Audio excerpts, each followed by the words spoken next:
ಒಂದು ಸಣ್ಣ friends group ಕೂಡ ರಿಜಿಸ್ಟರ್ ಆಗಿರುತ್ತೆ. ಬಟ್ ಶುರುವಾಗಿ 100 ವರ್ಷ ಆಗಿದ್ರು RSS ಯಾಕಿನ್ನು ರಿಜಿಸ್ಟರ್ ಆಗಿಲ್ಲ? ಇತ್ತೀಚೆಗಷ್ಟೇ ಪ್ರಿಯಾಂಕಾ ಖರ್ಗೆ ಅವರು ಕೂಡ RSS ಮುಖ್ಯಸ್ಥ ಮೋಹನ್ ಭಾಗವತ್ ಅವರಿಗೆ ಮನವಿ ಪತ್ರ ಬರೀತಾರೆ. ಏನಂತ, ಯಾಕಿನ್ನು ನಿಮ್ಮ RSS ರಿಜಿಸ್ಟರ್ ಆಗಿಲ್ಲ ಅಂತ. ಎಲ್ರಿಗೂ ಅದೇ ಪ್ರಶ್ನೆ, ಯಾಕೆ RSS ಇನ್ನೂ ರಿಜಿಸ್ಟರ್ ಆಗಿಲ್ಲ ಅಂತ.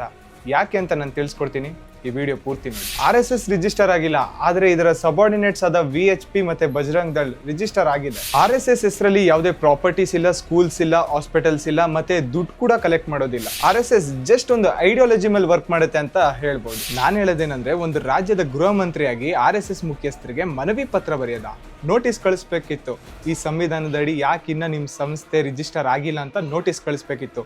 ನೋಟಿಸ್ಗೆ ಉತ್ತರ ಬಂದಿಲ್ವಾ, ಮಾಡಿಸ್ಬೇಕಿತ್ತು. ಅವ್ರ ಆಫೀಸಿಗೆ ಮಾಡಿಸಿ, ನಿಮ್ಮ ಸಂಘನೇ ರಿಜಿಸ್ಟರ್ ಆಗಿಲ್ಲ, ನಿಮ್ಮ ಆಫೀಸ್ ಹೆಂಗ್ ತಗೊಂಡ್ರಿ, ಮತ್ತೆ ನಿಮ್ಗೆ ದುಡ್ಡು ಯಾರು ಕೊಟ್ರು, ಫಂಡ್ ಯಾರ ಹತ್ರ ತಗೊಂಡ್ರಿ ಅಂತ ಕೇಳಬೇಕು. ಬಟ್ ಆಗಲ್ಲ, ಯಾಕಂದ್ರೆ ನಮ್ಮ ಸಂವಿಧಾನದಲ್ಲಿ ಆ ಥರ ರೂಲ್ ಆಗಲಿ ಲಾ ಆಗಲಿ ಇಲ್ಲ.